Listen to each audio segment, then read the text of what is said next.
And the last thing that Harry Ford did was he placed a portrait of George Washington on the front of the box to make the box look presidential. So now the box was decorated and prepared for that night's performance. All except for one thing. That very same morning, John Wilkes Booth came walking through the front doors of the theater. You see, Booth was an actor here in Washington, D.C., and he was friendly with the Ford brothers, and they had agreed that while he lived in the city, that he could have his mail delivered to the theater. So Booth came in the building that morning simply to pick up his mail. But while he was here, he saw him decorating the box, and he realized that that meant that the president would be in attendance at that night's play. And that would give Booth the perfect opportunity to strike at Mr. Lincoln. But Booth knows since Lee has surrendered and Richmond has fallen, to kidnap the president would no longer do any good. Now he knows he must do something much more drastic. Now he has made up his mind that he will murder the president. And what better opportunity than inside a theater that Booth knew very well. Now once Booth found out that Mr. Lincoln would be here that night, he left the theater, he met with his fellow conspirators, and they made plans. Later on that day, Booth came back into the theater, and he made his way up into the box. Now, on his way up there, he picked up a large piece of wood, and he hid that piece of wood in the inner hallway of the box. He then took out a knife, and he placed a groove along the inner wall, slightly on the inside of the exterior door. He then moved down the small hallway, and he stopped in front of the two interior doors, doors numbers 7 and 8. And we believe that he enlarged a small hole that was already in door number 7. Once that was done, Booth quietly left the theater. Now the play, Our American Cousin, started at about 7:30 that night. The president and his guests rode up 10th Street at about 8:30. They got out of their carriage, came in through the front doors, up the spiral staircase, and as they were walking around the back of the second level, headed towards the box, the actress on stage at the time looked up and she spotted Mr. Lincoln. She stopped the play, came over here to the orchestra pit, she whispered something in the orchestra leader's ear, he struck up with Hail to the Chief, and everybody inside this theater that night, some 1,700 strong, stood up and they began to clap and cheer. They're waving hats and handkerchiefs and stomping their feet. The presidential party worked its way through those crowds and into the box. And once inside the box, the president placed his hands on the railing, he leaned over, and he gave the crowd a bow. At that point, everybody in the theater took their seats. Now the president seated himself to the far right of the box as you look up at the day in a red rocking chair where the reproduction rocking chair sits today. One of the president's guests, Major Henry Rathbone, he seated himself in the back left-hand corner on the love seat. Major Rathbone's fiancée, Clara Harris, she seated herself in the extreme left-hand corner, but right up against the railing. Mayor Todd Lincoln took a seat slightly to the right of her husband, which would be slightly to the right of the portrait of George Washington, and also right up against the railing. The play then resumed. It was some time before 10 o'clock when John Wilkes Booth rode up the back alleyway. Booth got off his horse, came in through a back door, he went down a trap door that the orchestra members would use, he passes underneath the stage, came back up the other side, he went out a side door, and he went next door to the Star Saloon, where he was seen drinking whiskey. Right around 10 o'clock, Booth is seen at the front doors of the theater, and he was actually seen coming and going out of the front doors numerous times. We believe that what he was doing was checking on the progress of the play. Finally, Booth came in through the front doors, up the spiral staircase, and around the back of the second level, the exact same route that the president had taken. The next day, numerous eyewitnesses would testify that the man that they saw go into the box was definitely that of John Wilkes Booth. You see, not only was Booth an actor here in the city, he had also performed all across the United States. He was a top 10 Shakespearean actor. Just 26 years old, they already called him the most handsome, athletic matinee idol of his day. And that would allow Booth to pass unmolested. That is until he reached the exterior door. There was a presidential messenger seated outside that door. And as Booth approached, the messenger stood up and he stops Booth.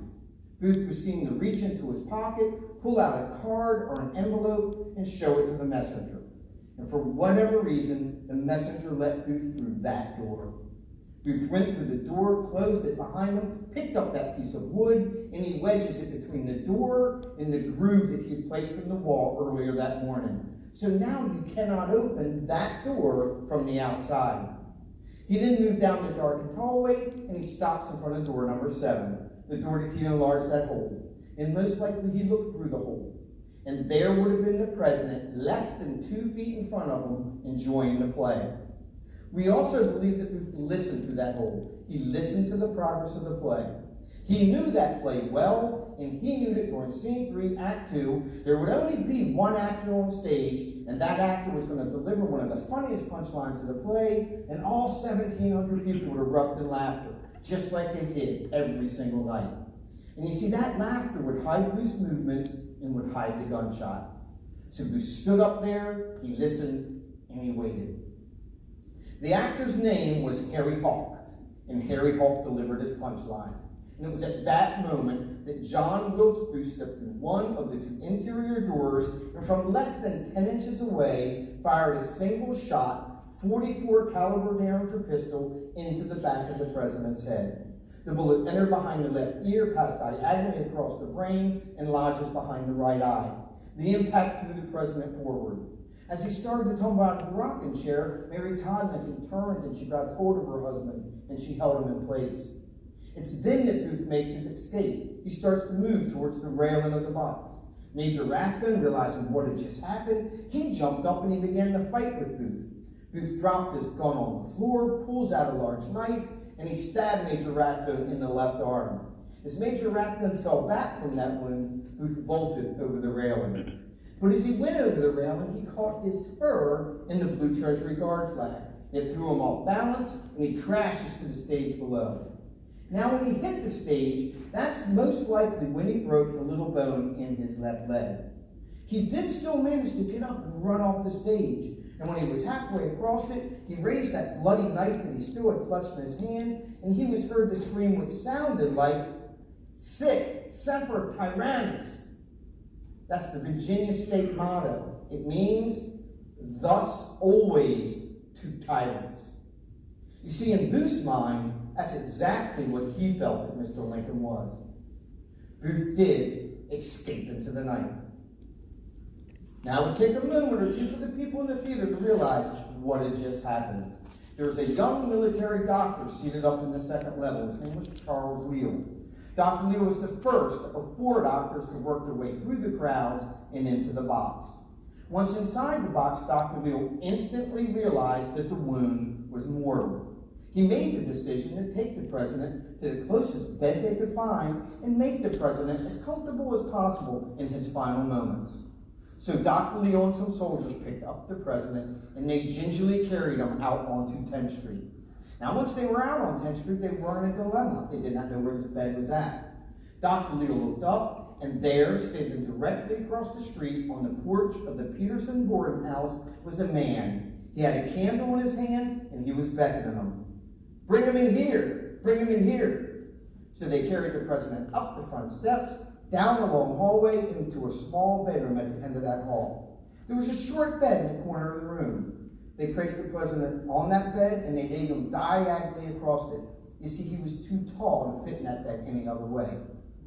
And then they waited. And they had a long time to wait. 9 hours later, at 7:22 a.m., April the 15th, 1865, our 16th president quietly passed away. Now, it would take the United States government 12 days to catch up with John Wilkes Booth. They would find Booth hiding in a tobacco barn in Port Royal, Virginia. Soldiers surrounded that barn and they demanded that Booth surrender. Booth refused. Finally, those soldiers lit the barn on fire, and when it was well illuminated with flames, a sergeant by the name of Boston Corbett fired 1 shot. The bullet struck Booth in the back of the neck and severed his spinal column. Those soldiers dragged John Wilkes Booth out of that burning barn, laid him on the porch of the Garrett farmhouse, where they waited once again. 3 hours later, John Wilkes Booth was dead. Ladies and gentlemen, so thus it was that one of the last acts of the rebellion or the Civil War occurred right here inside this very theater where you sit today. Today, we here at Ford's Theater are pleased and proud to present this theater as a living, working theater and thus a living monument to the memory of our 16th President, Abraham Lincoln. Ladies and gentlemen, on behalf of the National Park Service, I'd like to thank you for being here today. Enjoy the rest of your visit.